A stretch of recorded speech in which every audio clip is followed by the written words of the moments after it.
Mhm. Good morning, ladies and gentlemen. My name is Anna Kapayenka. I'm a lecturer of ophthalmological department. At first, I would like to say welcome in ophthalmological department.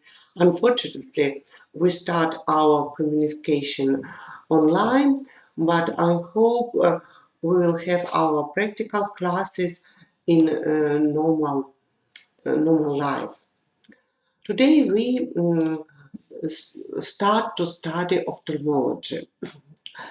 Ophthalmology, this is a part of medicine which developed very quickly now, and I hope that our short course um, uh, will be important and will be useful for your future life. As usual, we start from anatomy of the vision organ. I think on the first sight maybe it a little boring for you, but as usual we start from anatomy and it's essential part of the ophthalmological science. I would like to say that I think you know that we receive 90% of the information of surrounding world with the help of vision. And many important researches shows that the people afraid to lose his vision very more than receive oncology or heart attack. So the vision is very important for all of us. That's why ophthalmology, the study of the ophthalmological disease, how to manage this disease, is very important. 40 million of people around the world are blind. There are 103,000 blind people in Russia. According to World Health Organization data, annually the amount of blind people in the world is multiplied on 1 million. Every second, one adult person loses the vision. Every minute, one child. Annually in Russia, about 1,041 person become disabled as a result of pathology of the vision organ. That's why I would like to repeat our course of ophthalmology, very important. You should know how to manage main ophthalmological diseases, how to make first aid in a case of ophthalmological problem such as traumas, burns, emergency cases. What is ophthalmology? Ophthalmos, it's a Greek word. Ophthalmos is an eye. Ophthalmology is a branch of medicine that deals with the anatomy, physiology, and diseases of the eye. I would like to say some words about history of ophthalmology. I know that there are a lot of our foreign students from India. That I would like to say that one of the first doctors who studied ophthalmology was the Indian surgeon Suhruta. He wrote Suhruta Samhita in Sanskrit, and it was 800 before Christmas. This script describes 76 ocular diseases, as well as several ophthalmological surgical instruments and techniques. Modern ophthalmology starts his history from 18th century. And in Europe, in this time, ophthalmology got the status of independent science. The prominent opticians of the late 19th and early 20th centuries included Ernst Abbe, a owner of these Wiener factories in Germany, where he developed numerous optical instruments. The famous German scientist Hermann Helmholtz was a polymath who made contribution to many fields of science and invented the ophthalmoscope in 1851. I would like to say that ophthalmoscope we use even nowadays. These both scientists made theoretical calculation on image formation in optical systems and had also studied the optics of the eye. And these knowledges we use even nowadays. I would like to say some words about ophthalmology in the Crimea. In 1923 in Simferopol, an eye clinic was created on the basis of medical faculty of Tabriziski University. It's a pity, but in 1924, the medical faculty was closed. In 1935, the department continued its work under the direction of Professor Belsky. After the World War II, the work of the department was headed by the known scientists Professor Medvedev, Azarova, Tetina, Moskovchenko, Litvinenko. Since 2006, for a present time, the head of the ophthalmological department, Professor Ivanova. I hope you will hear her lectures or you will meet her during your practical classes.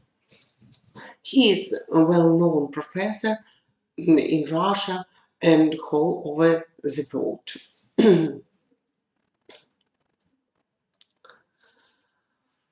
I would like to tell you some words about ophthalmology today. Ophthalmology is a part of the medicine which develops very quickly nowadays. It's difficult to compare how we work even 10 years ago and how we work now. The part of the ophthalmology, such as cataract surgery, develops very quickly nowadays. For example, nowadays we use very small incision and we use new intraocular artificial lenses. We extract, for example, opaque lens from the eye and implant new artificial lens.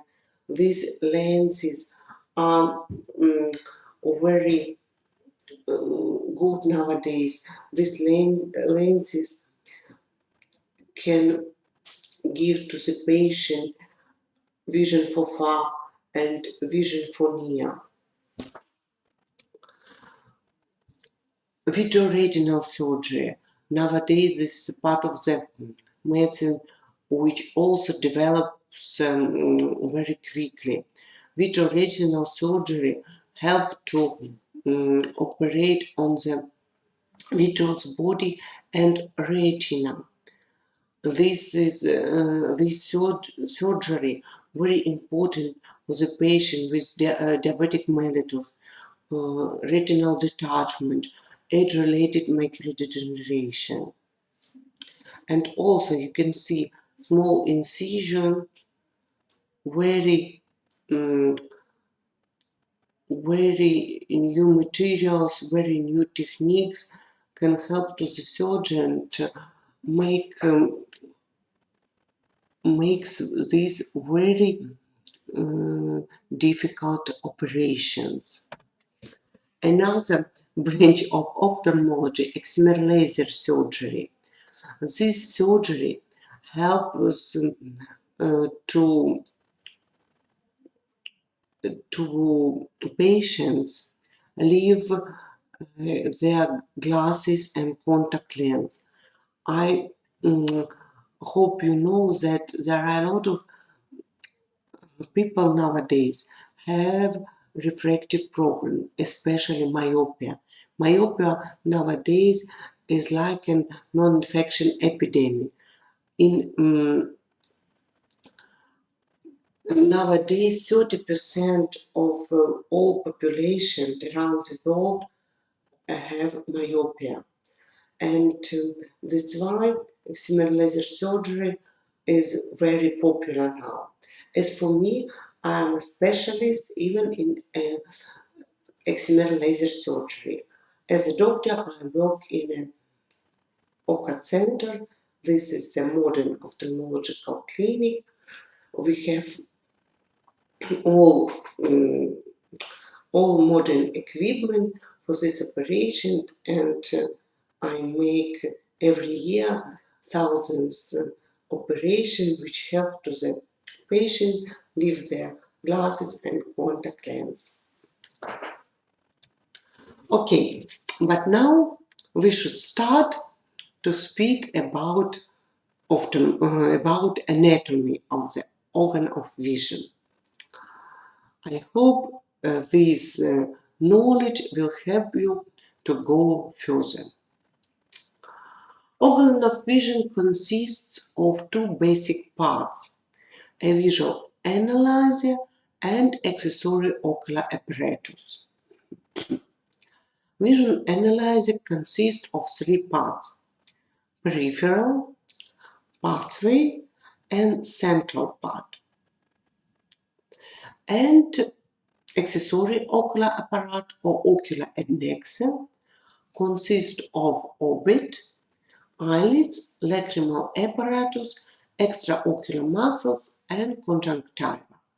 Today we should shortly speak about all parts of these. Today we should speak shortly about all of these parts. We start from visual analyzer. Visual analyzer consists of 5 neurons. 3 neurons are situated in retina, in the eye, and fourth and fifth neuron locate in geniculus body and cortex. So, the first neuron are photoreceptors, rods and cones. The second neurons, bipolar cells. And the third neuron are multipolar or ganglion cells of the retina. Axons of these cells form all parts of tracts, visual nerves, optical chiasm, and visual tract. Fourth neuron is situated in geniculus body. Its axon form gradual radiations. Fifth neuron of the visual analyzer is located in occipital lobe.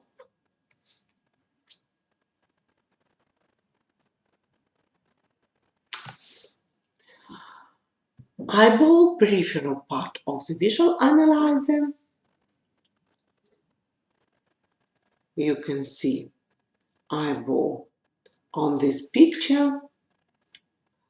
Its weight near 7-8 gram, diameter 24 millimeters.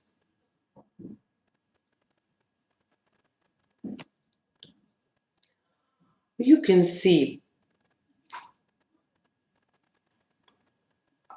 situation of the eyeball in orbit. Here you can see orbit, nerve, muscles, and orbit.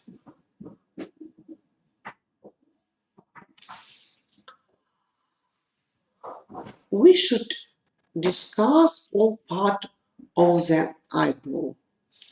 Eyeball consists of three cords. The external cords,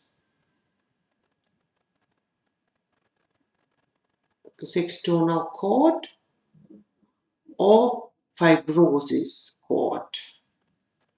The middle cord or middle layer, vascular tract, and internal layer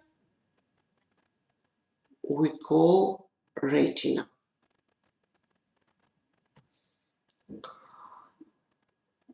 Fibrosis layer or external layer, look on this picture here, fibrosis layer consists of cornea and sclera. Cornea, it's a transparent part of the eyeball, which like a transparent glass covers the eye, consists of 5 layers: epithelium, Bowman's layer, stroma, descemet membrane, and endothelium.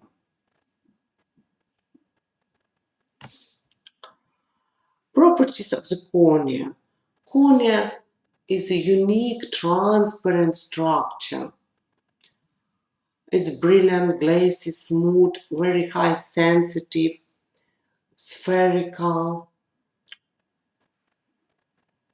Size of the cornea near 11 millimeters, and cornea avascular structure.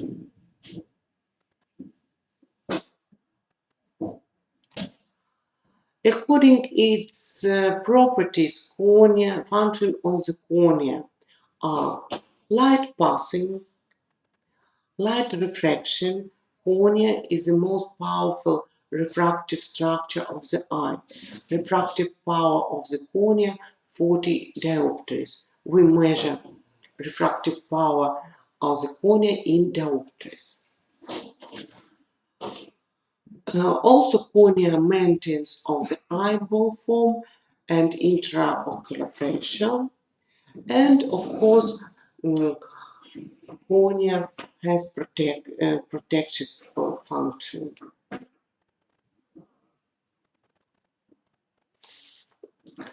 Cornea avascular structure, and cornea receive nutrition from pericorneal plexus, intraocular fluid, and lacrimal fluid.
Dear students, just this 1 minute, we have to change our room because there are a lot of noise here. I ask you to wait just 1 minute. Thank you for your understanding.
Я не слышу, да? Да, вот теперь точно слышно. Ага. Попросить написать их или Да, как? сейчас, ну, знаю, я включил на телефоне.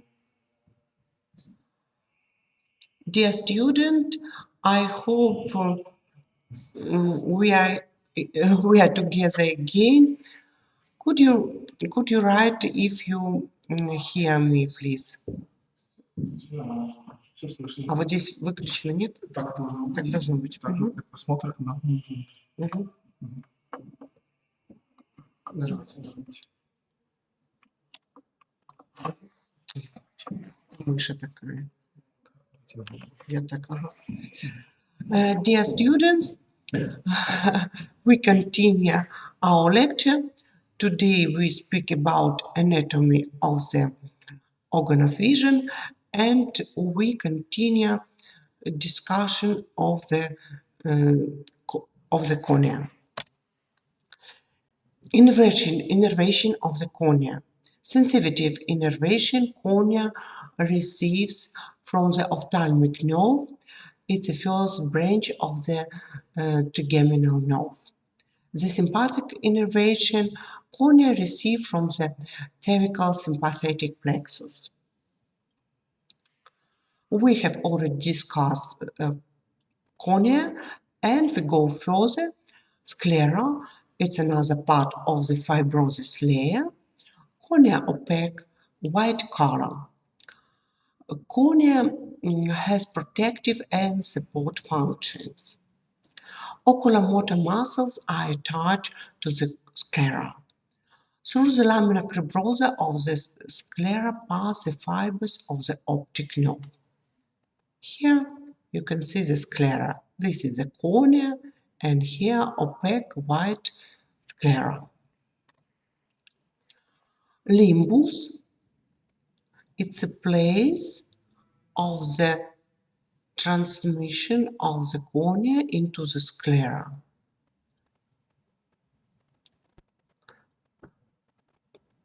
There are the vessels of the regional pericorneal plexus, which take part in the nutrition of the cornea.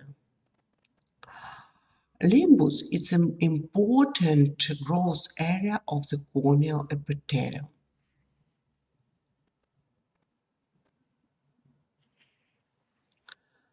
So let's go further, and we should discuss the vascular tract of the eye. Vascular tract consists of the iris, ciliary body, and choroid. This is the middle of vascular layer. We should discuss iris. Iris contains pigment cells, melanocytes, muscles narrowing a pupil, and muscles which extending pupil. The main function of the iris is the regulation of the amount of light that enters the eye. Also, iris participate in the intraocular fluid movements and accommodation. Iris works like a diaphragm. Yeah? When we are in a dark room, our pupil dilate. When we are in a light area, pupil constricts. Innervation of the iris. Motor innervation iris receives from oculomotor nerve and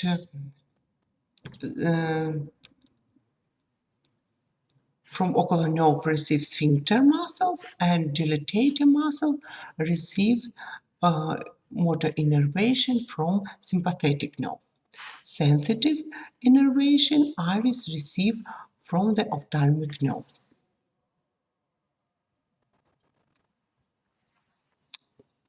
Blood supply from the iris. Iris receive blood supply from long posterior ciliary arteries and anterior ciliary arteries. These arteries form anastomosis and form a large and small circle of blood circulation of the iris.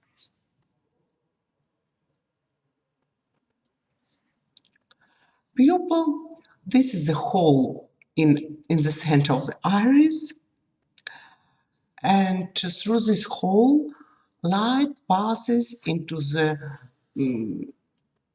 eye. Light passes from the cornea, from the anterior chamber, through the pupil, through the lens, through the vitreous body, and to the retina. And we have already mentioned that iris control the size of the pupil.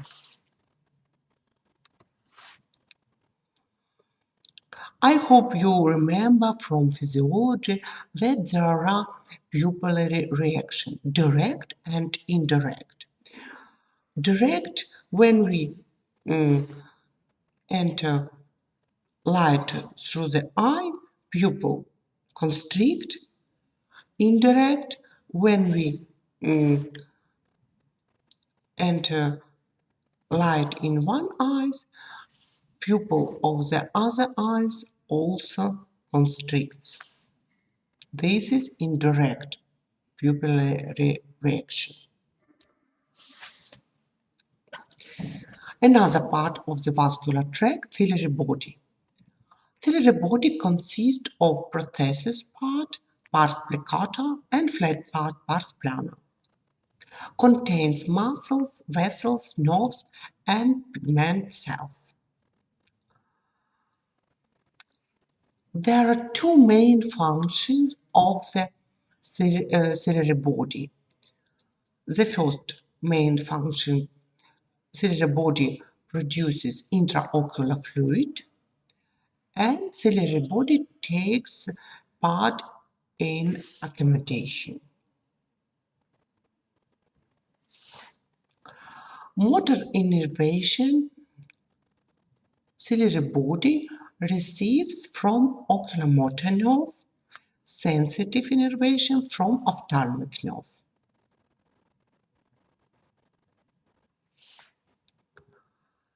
Blood supply, ciliary body receive as an iris from long posterior ciliary arteries and anterior ciliary arteries. The same arteries give blood supply to ciliary body.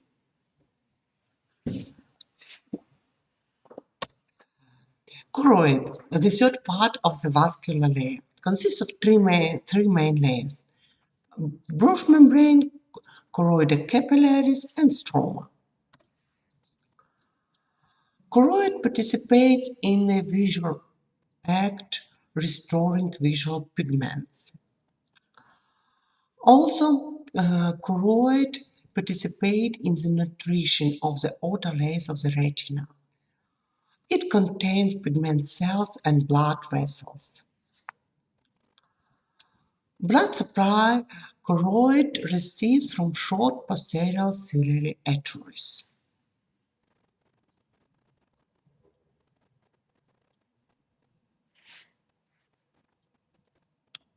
You can see blood supply of the eyeball,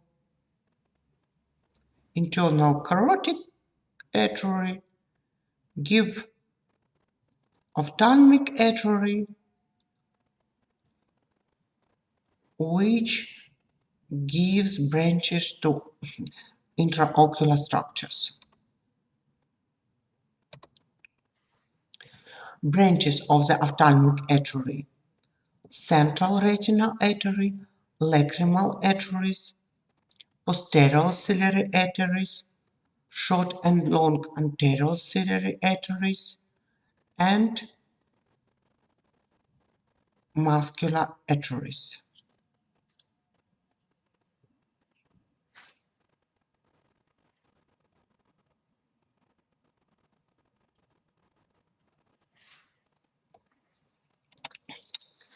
So let's speak about the third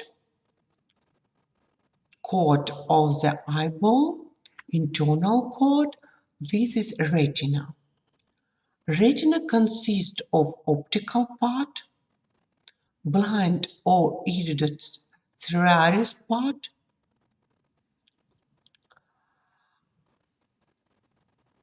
I have already mentioned that there are three neurons of the retina.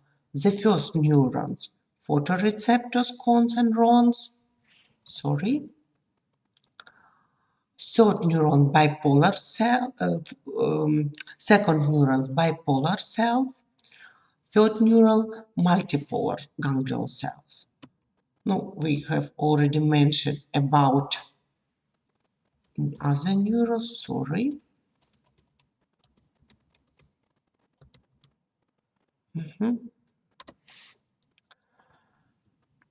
There are a lot of nerves, a lot of layers of the retina.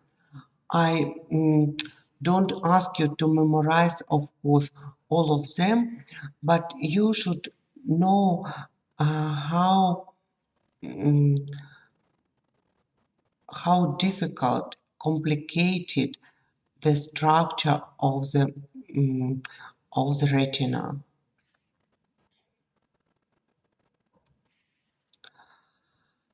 On this picture, you can see the picture how we see the fundus of the eyeball during ophthalmoscopy. What we can see? We can see the optic disc. We can see the retina. This is the center of the retina macula of fovea and foveola. You can see the branches of the central retinal artery and vein. What here? The branches of the central retinal artery and vein, usually more thick.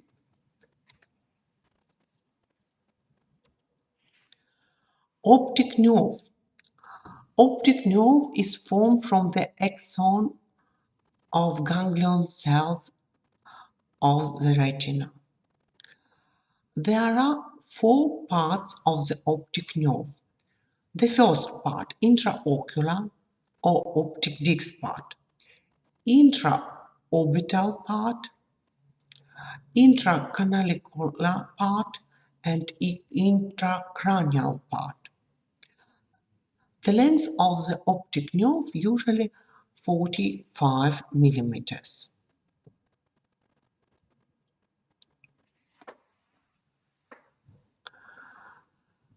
Visual act is a very difficult thing.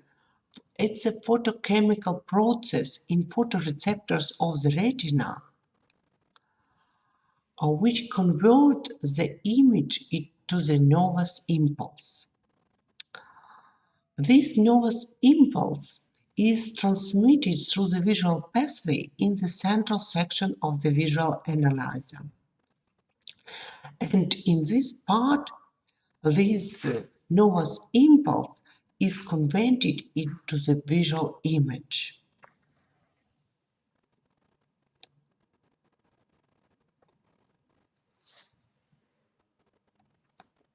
Okay, we have already discussed three parts of the eyeball, and now we should discuss the internal contents of the eyeball. There are anterior and posterior chambers, crystalline lens, and vitreous body.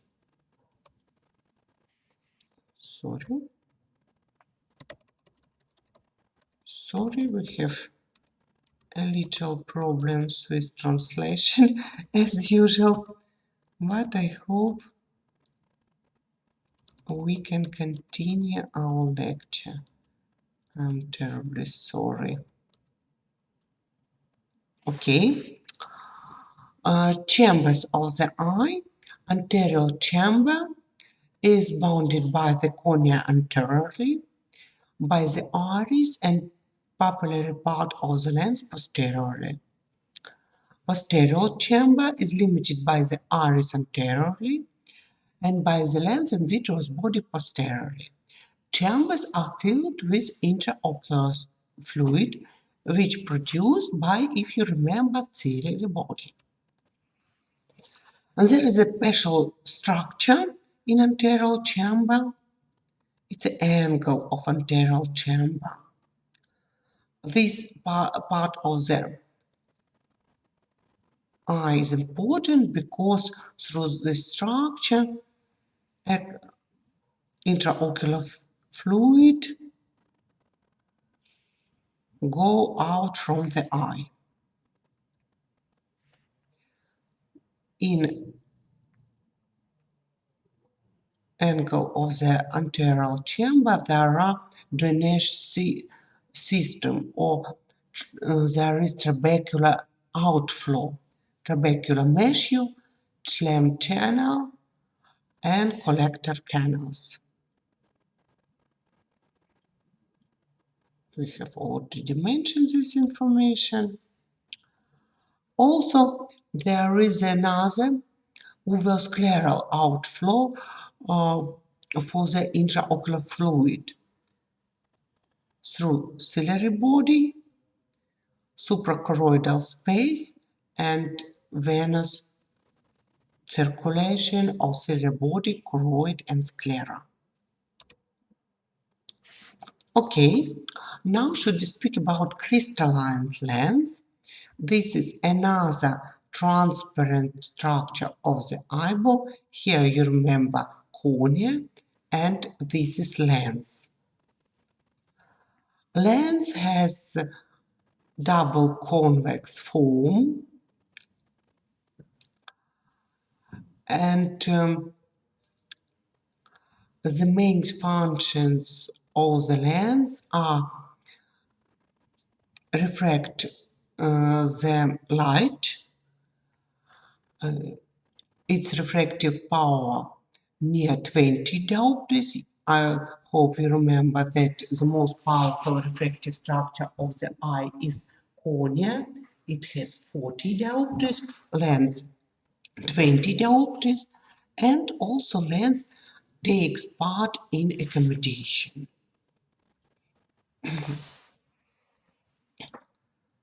Lens situated in posterior chamber, thickness of the lens from 6.5 to 5 millimeters, diameter 9-10 millimeters. In rest of the accommodation, diffractive power of the lens is 20 diopters, as I already mentioned. In maximum accommodation, 33 diopters. So lens has ability to change its form and to increase its refractive power.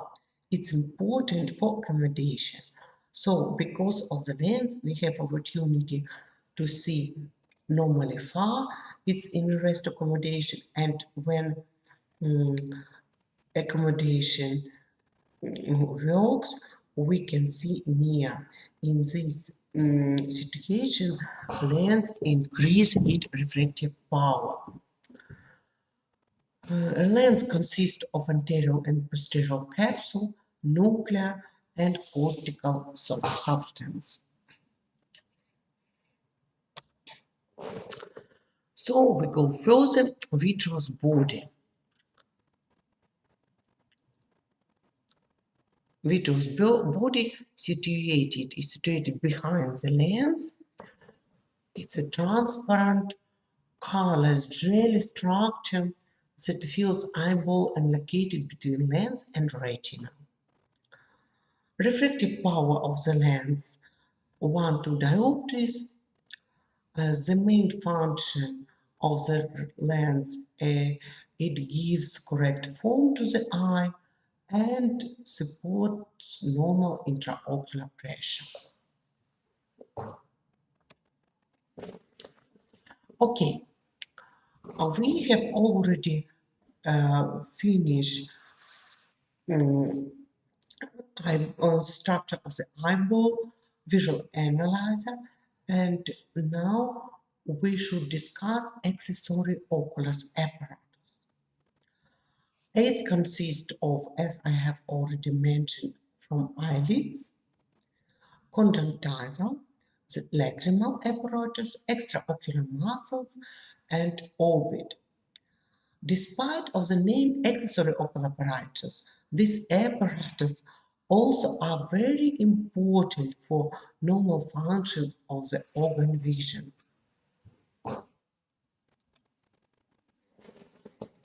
We start from the orbit. I hope you remember the bones of the orbit from the anatomy. I just would like to pay attention that outer wall is a more of the orbit is a more structured bodies with temporal fossa. The upper wall of the orbit borders with frontal sinuses and anterior cranial fossa. The interior wall of the orbit borders with ethmoid sinus and lower wall of the orbit borders with the humeral sinus.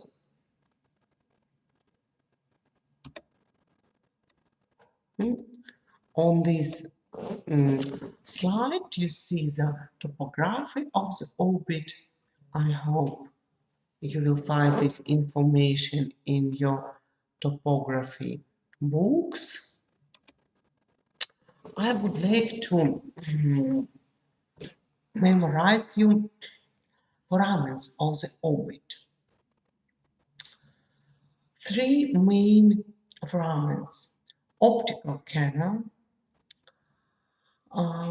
Through this canal, optic nerves goes out from orbit and ophthalmic artery enters to the orbit. Superior orbital fissure.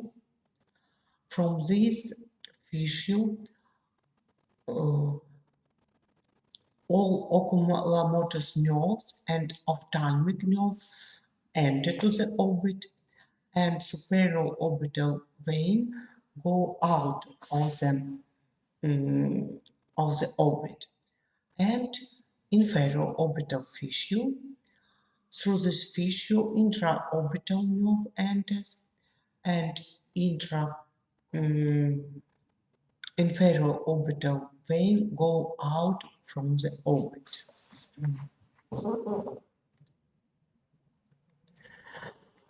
If you memorize, if you remember the structure which enter to the orbit from superior orbital fissure, you can imagine superior orbital fissure syndrome. It may be because of tumors, traumas, different brain pathology. Superior orbital fissure is characterized by external ophthalmoplegia, ptosis of the upper lids, internal ophthalmoplegia, which is characterized by mydriasis, paralysis of accommodation. Exophthalmos also is characterized superior orbital fissure and loss of sensitivity in the place of ophthalmic nerve innervation. So, if you see such picture, you should send this patient in emergency to neurologist or neurosurgeon.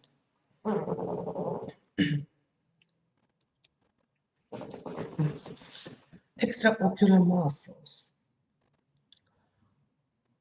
We have 6 intraocular muscles, extraocular muscles, sorry.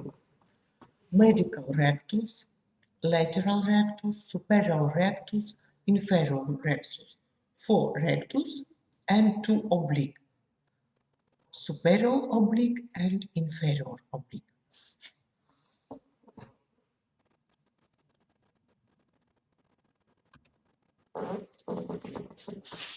Innervation of the extraocular muscles. Motor innervation. Trochlear nerve gives innervation to superior oblique, and abducens nerve gives innervation to lateral rectus. Oculomotor nerve gives innervation to all other muscles. Sensitive innervation, all extraocular muscles receive from ophthalmic nerve.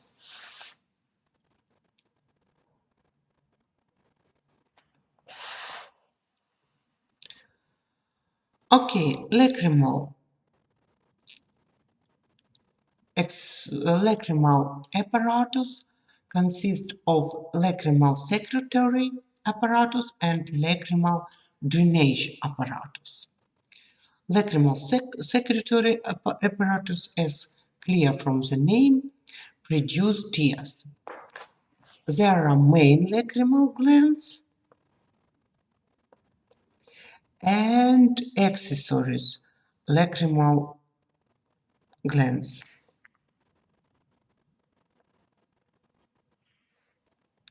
Lacrimal drainage apparatus consists from lacrimal punctum, lacrimal canaliculi, lacrimal sulc, and nasolacrimal ducts. As you know, I hope that lacrimal drainage apparatus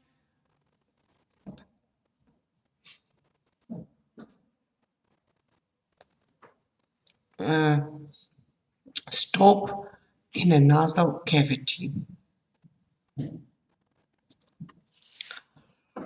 I would like to tell you some words about tear film. Tears, it's also rather important part of eye accessory system. As you know, lacrimal fluid, lacrimal film give nutrition to the cornea and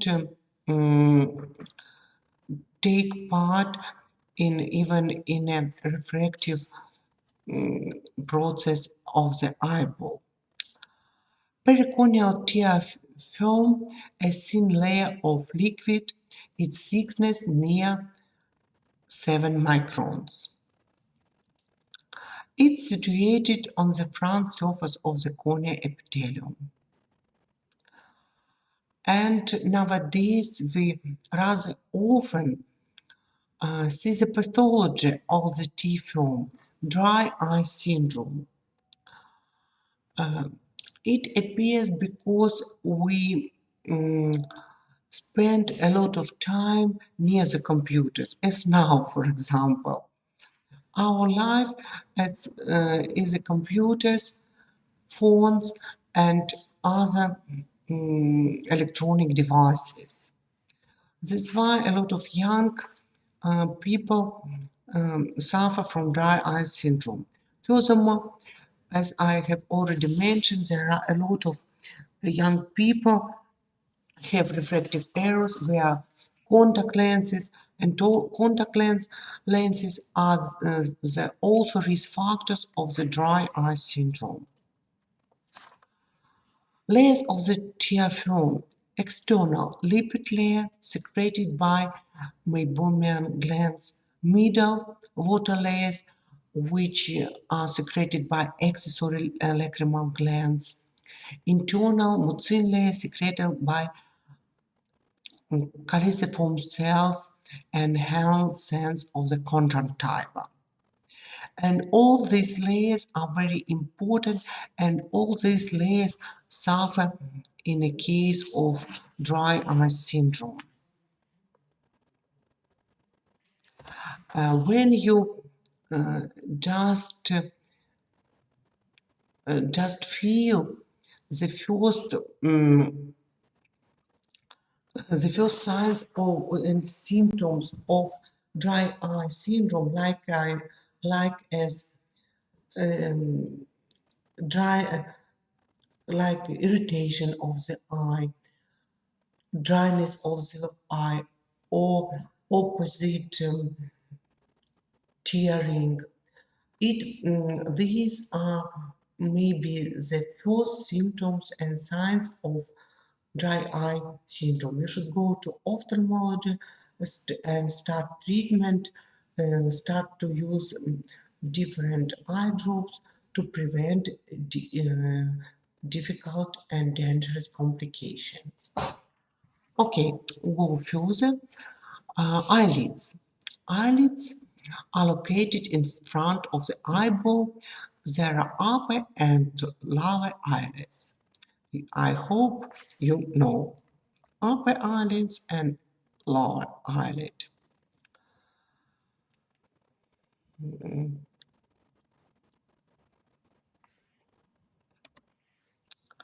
Eyelids consist of skin, subcutaneous tissue, muscles, tarsus or connective tissue, and inner layer conjunctiva. You can see the muscles orbicularis oculi, part of the muscle layer of the eyelid. And now we should speak about inner layer of the eyelids and structure which cover eyeball, the conjunctiva. The conjunctiva is a thin membrane which covers sclera and eyelids from the inside. Conjunctiva produce mucus and lacrimal fluid which wets and lubricates eye, and of course conjunctiva has protective function. There are three parts of the conjunctiva: bulbar conjunctiva or conjunctiva which cover the eyeball, conjunctiva fornicis or transitional holes, and palpebral conjunctiva which cover the eyelids. I would like to tell you that conjunctiva um,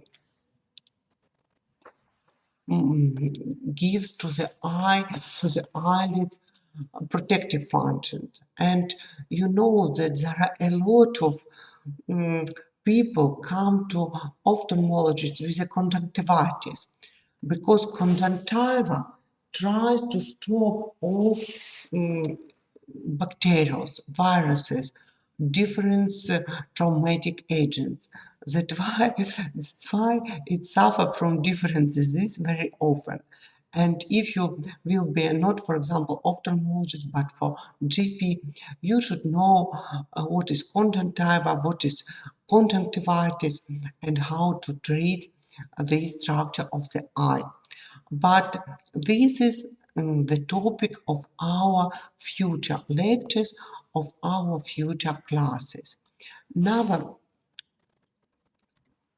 now I would like you to say thank you very much for your attention. Who has any question, you're welcome. I wait some minutes for your questions.